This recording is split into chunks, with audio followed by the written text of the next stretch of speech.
Hi, I'm Cherise Michelle Davis, and if you don't already know, Pineapple Talks is all about conversations with men and women who play a part in the hospitality industry. Well, I'm always delighted to bring new conversations, and in this one, you will get the chance to hear from Dr. Brittany Havens. She is the Senior Marketing Manager for Edgars Hospitality Group in Augusta, Georgia. Let me tell you, she has such a cool job.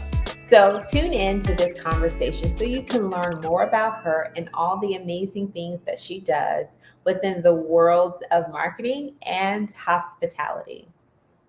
So, today I'm so excited to talk to Dr. Britt Havens.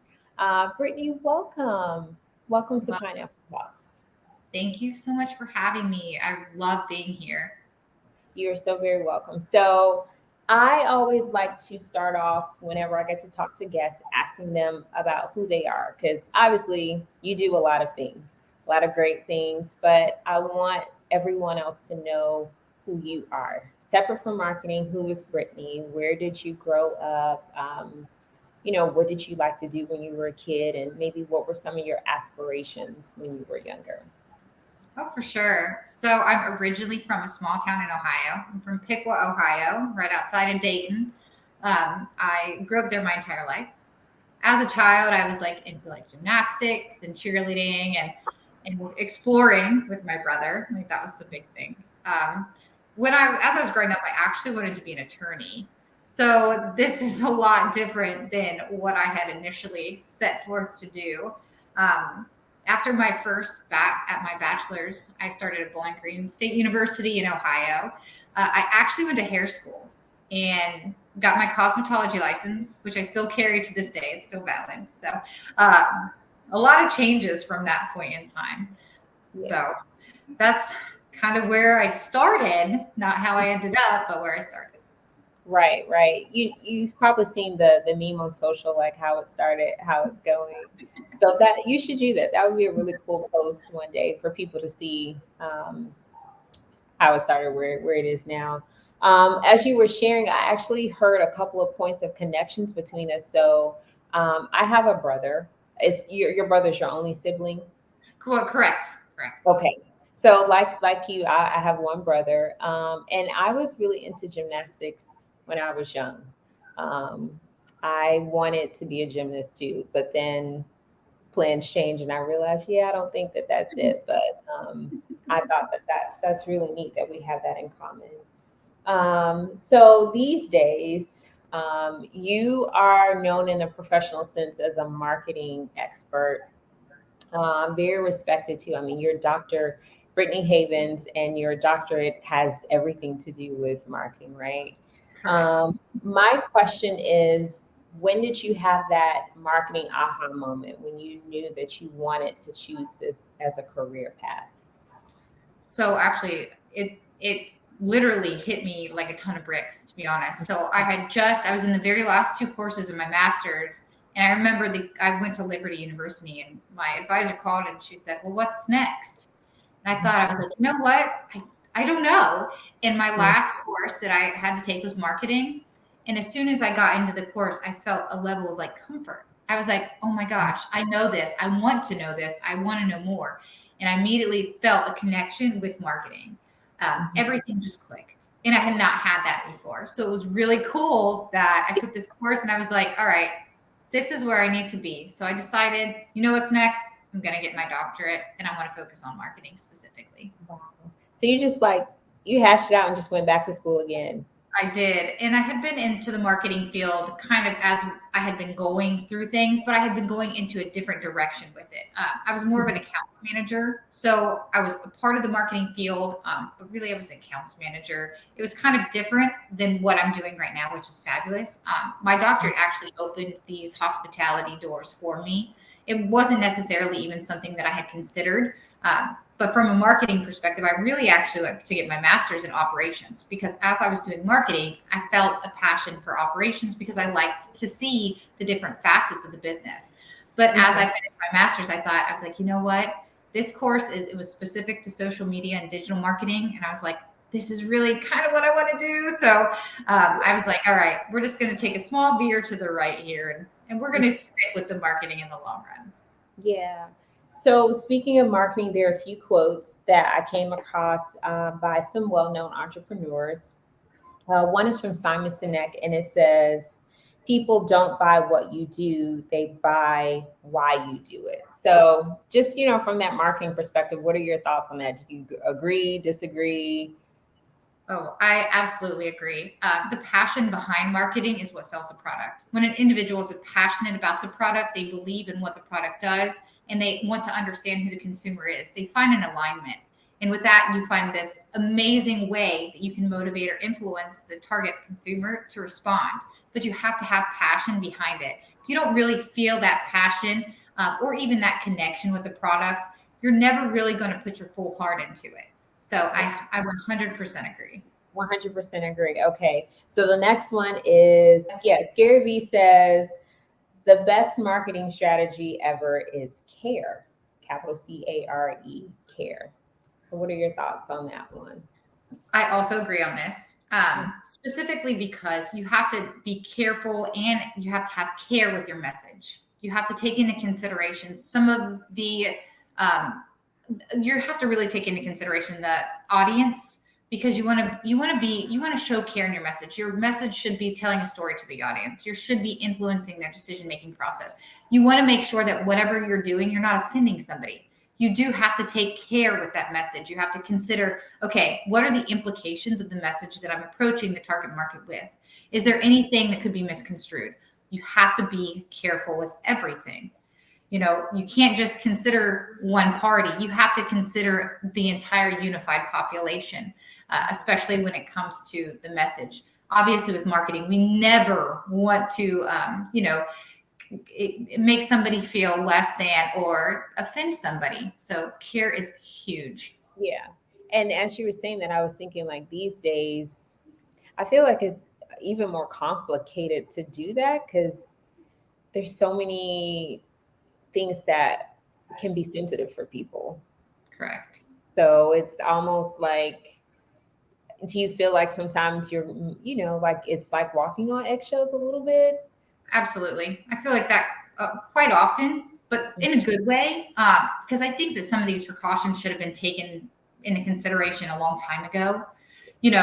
Obviously we want to convey a message. It is a little tricky sometimes because there are certain things that you want to stay away from when you do, go and try and compose a marketing strategy, especially when it comes to verbiage.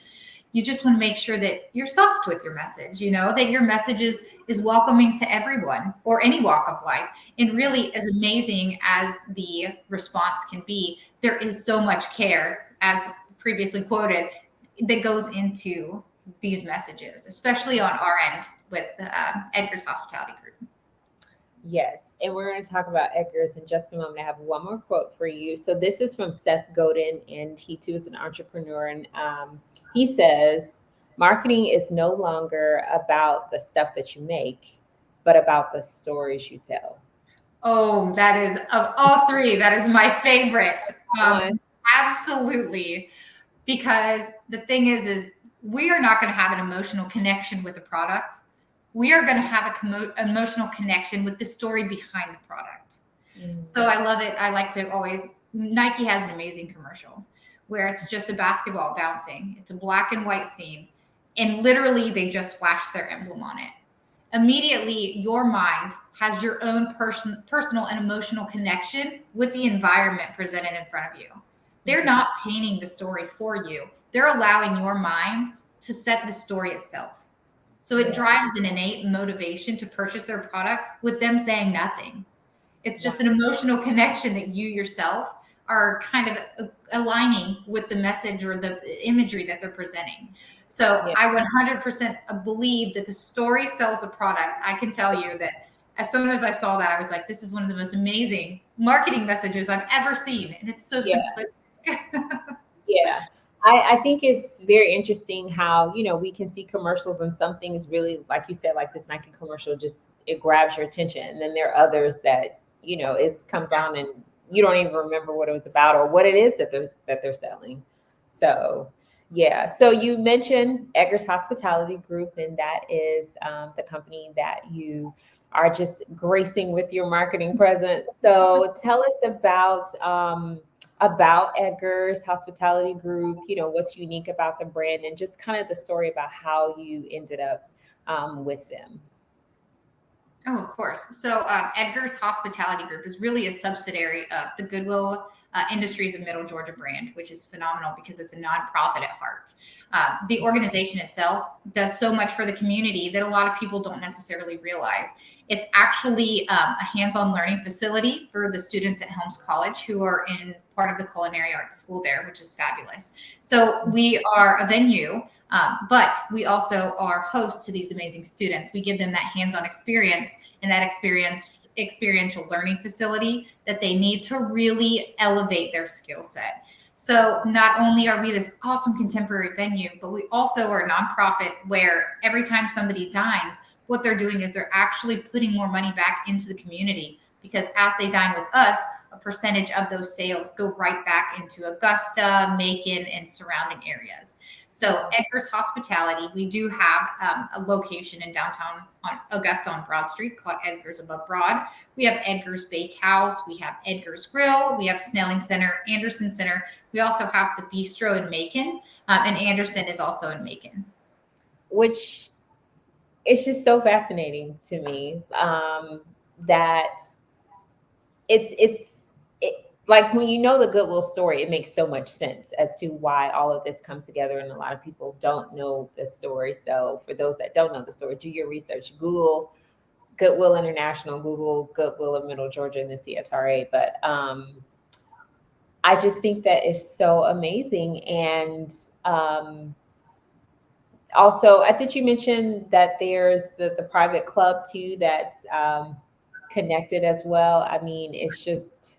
Yes, the Pinnacle Club is another component of Edgar's Hospitality Group. It is a private dining club and one of the oldest in Augusta, but it's gone through a lot of renovations over the last few years, and it's just absolutely breathtaking. The best views in the CSRA are from the Pinnacle Club, the 17th floor there. It's phenomenal. Yes. It is. So you are the person behind telling the story about all of these different entities. So how do you sort of approach marketing? Because I mean, these are multiple venues. And so how do you approach it where you're not crazy? And how would you say it's been different handling marketing for Edgar's versus maybe other companies that you worked for that were not hospitality related? So really what's the driving force behind all the foundations is the Goodwill mission and the objectives that have been established by obviously our CEO and president, who's fabulous, and then Edgar Helms, who started Goodwill. So everything is mission driven, which makes it very helpful. Now, each of the brands is differentiated because obviously the grill has like more of an American cuisine, where the Pinnacle Club is a private dining experience. And then, of course, you've got Edgar's Above Broad, which is a super contemporary, awesome, open venue, 17,000 square feet. We have bocce ball courts and a giant checkerboard. So really what I do is I individualize them, but with the notion that the objective remains the same, that it is to further the mission of Goodwill. So although the marketing may look a little bit different for each specific entity, obviously the objectives are the same. But the fun part about Edgar's is it's different because we have live music Fridays and Saturdays. We highlight that in a little more of a contemporary way. We do like the black and white photo with the bright red emblem. For the grill, we do more of a higher end dining experience. They do have live music on Thursdays. We highlight that as well. But we like to keep things simple with there. We highlight the big events, and then obviously our elevated menu, because they do have a very upscale menu. Pinnacle Club, we focus our marketing efforts on driving memberships, and that is specific to, we use marketing materials in Edgar's Above Broad, the Bakehouse, and the Grill as well to drive awareness of the club. We don't necessarily market the club to the public for the fact that it is a private dining club. They do have some really cool outlets on social media. So if you do get a chance, check out their Facebook. Yes. And then for the Bakehouse, it is French-inspired pastries. So that's a lot of fun as well. Of course, it's mission-driven, but They are the most beautiful things like the photographs of these baked goods are just phenomenal. They market themselves. And I can tell you they look good, but listen, they taste good. Like I'm Yes. usually there a few times a week. Oh, they're dangerously good. So good. I mean, it's almost kind of like, I don't want to say shocking, but truthfully, I mean, there's so many food and beverage establishments that we've all gone to, and it's not good. But I'm telling you, every venue within this hospitality group, the food is amazing. Yes. And I think that also speaks to the training that the students receive at Helms College and the expertise of the kitchen and front of the house staff, at these different venues. So Yeah, it's a totally different dining experience. All of them are very similar because every entity does have as soon as you walk in the door, you're greeted and you feel at home, and you can feel like the warmth and just the passion that these individuals have for what they do. It literally resonates throughout all of the venues. So to walk in, that's really what sets us apart as well. yes, I love that too, because that's connected to marketing. And so I guess, a lesson, that I'm taking away, and hopefully others will take away, that yes, you have these amazing photos, but also what is the experience that you're creating for people as they're coming in, that word of mouth marketing, I don't even know if it's a thing, but the experiential. 100%. Yes. Right. And with Yeah. marketing, you have to communicate the quality that the consumer should expect. If you communicate this extremely amazing experience and you cannot deliver, they're let down.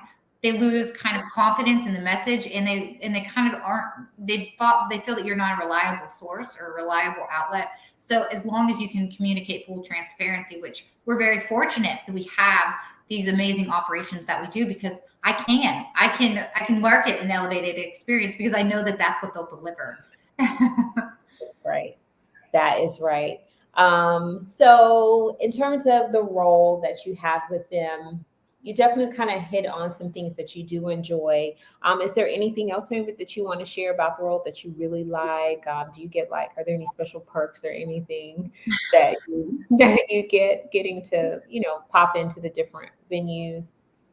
I do like the days that I get to go around to the venues and just kind of pop in. I like to do the photography for the digital assets myself, because that's one of my biggest passions is the creative component. My favorite component is the analytics, the back end of it, like your KPIs and your performance data information, because numbers don't lie. Like if something works, numbers will tell you. Yeah. Uh, Yeah. yeah, I wish there were some really cool perks. I do get to go up to the Pinnacle Club and relax, so that's great. And of course, just being a part of some of the events that I plan and seeing those take off, that is the most rewarding, which I'm excited to see happen this summer.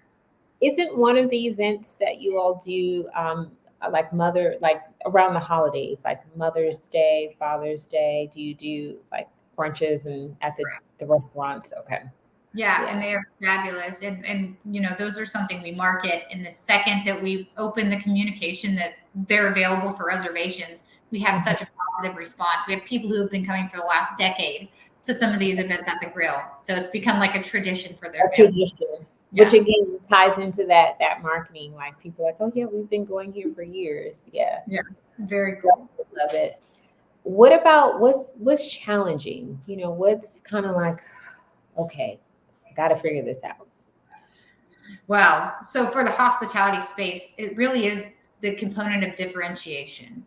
Why? Because we're in downtown Augusta, we're on Broad Street, we're aligned with, in our competitor. I say competitors loosely because every brand downtown is phenomenal. There isn't necessarily a competition. The only thing we're competing for is business, because we are like a small community, because all the downtown venues are so great.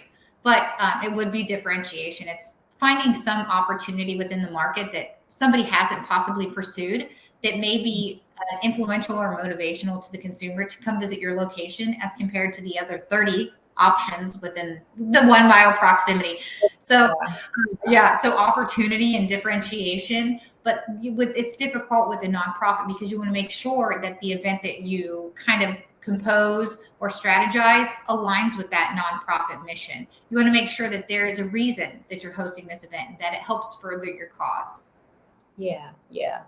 I think that's a great response. And I think that's also just a really good lesson overall as it relates to, whether it's a lodging business, a restaurant, an event venue, whatever other hospitality um, opportunity, but the whole idea of the differentiation, but still staying aligned. I think that's a really good point. And honestly, tied to the a personal lesson, like water your own grass, stay in your own lane.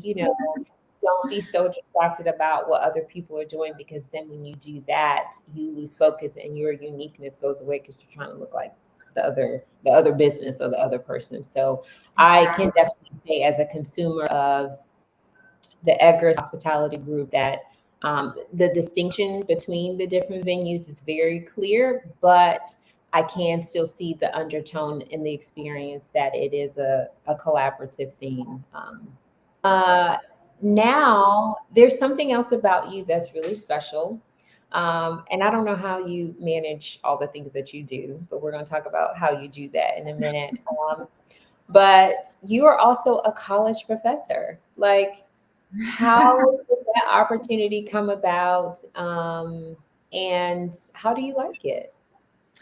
Wow. So it actually kind of was, I went out and looked for it. So my mother-in-law has taught at USC Aiken for like the last 20 years. And she's always raving about like, oh, it's so great to make a difference. And I thought, you know what? I want to try and do that too. So I logged online and I literally applied for all of the open jobs that I could, marketing focused, because I had started my doctorate at this point.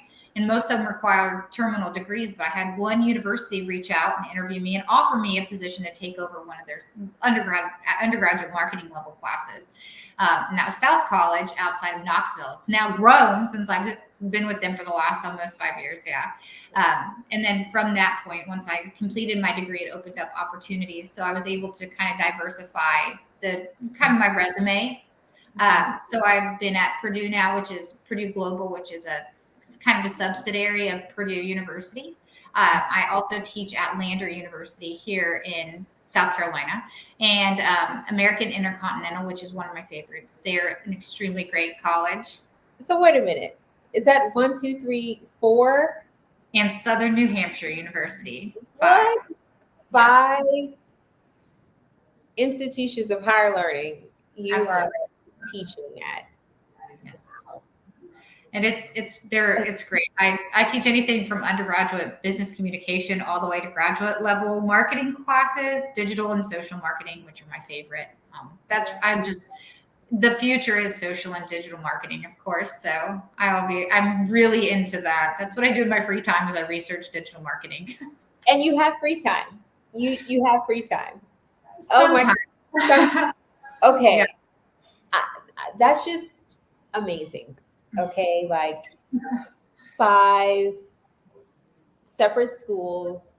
You're in a senior management position with Edgars. You're a professor, and there's some other things that are going on in your world, right? You have family life. Right. Is there anything else in the professional realm? I think I remember you telling me about there's even some entrepreneurship.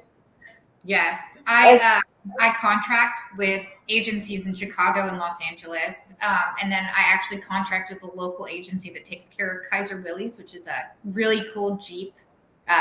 They sell parts to old Willys, which is really cool. But I do freelance work for them. For Kaiser's, I take care of the social buying component. Or media component, if you will. And then for Team Mayday, which is based out of Chicago, I help with the digital as well. You're my kind of girl. I'm just like so impressed, because when I think about what I'm responsible for, I have like 4 separate things that I do.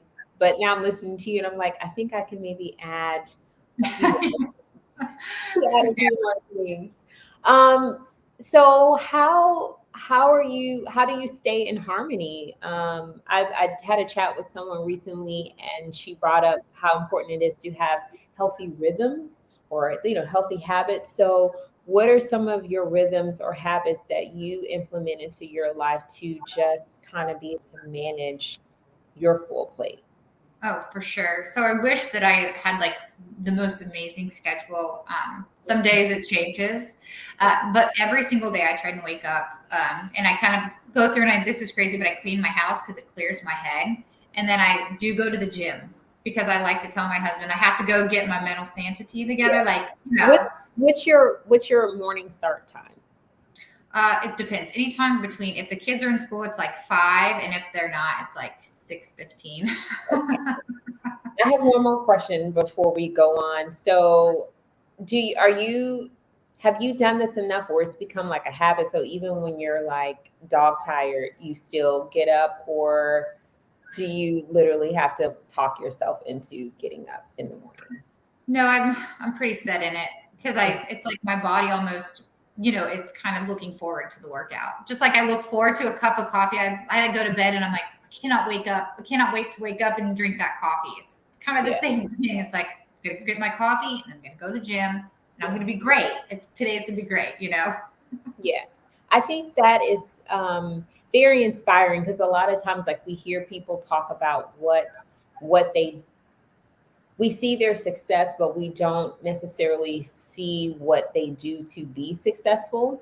And then in your case, like you just shared some of the things that you did to get your day started. But what I love is that it has become a habit and is such a part of who you are that you look forward to it. And to me, that's so positive. That's so, it shows that you care about you. And when we care about ourselves, it enables us to do the things that we do so much better. Because, if you don't have that cup of coffee, and if you don't get to the gym, and if you don't clean that house, Right. you're not going to be able to bring your best for other people. So just want to just honor and celebrate you for that commitment that you have to yourself. I think that's wonderful. Well, thank you. And I will tell you, like anything that you can do to just kind of situate yourself where you feel that there's like a level of clarity. Like for Yeah. me, as I'm working out, I'm kind of working through the day's problems. I'm getting them completed as I'm working out. Like, okay, this is what I have to do. Here's my agenda. So as I'm working out my body, I'm also working out my mind. And I'm putting myself into a position to mentally tack what the day holds.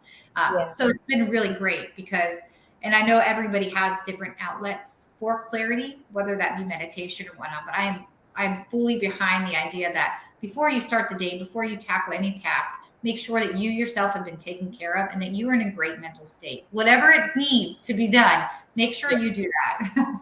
Yeah. How did you learn that? Was it something that someone told you to do? Did you figure that out? How did you get there? And I'm asking that because there's some people who may hear you and they'll be like, "Oh, I want to be like Dr. Havens," but they're not there yet. So, how did you get to that place? What's really crazy is we moved down to South Carolina from Ohio just about 8 years ago. So, and my twins are about to be 9. So I had young kids at home. My daughter had just started kindergarten. And this was when I really decided, like, I'm going to finish this master's. Like, I needed to put myself into a better place. And I kept putting it off and putting it off. And when we moved down here, I didn't really know anybody. But we were close to the YMCA. And my dad had grown up kind of showing us how to work out and how to take care of ourselves and nutrition. And I saw it and I hadn't been to the gym in a while. And I was like, you know what? They have a kids program.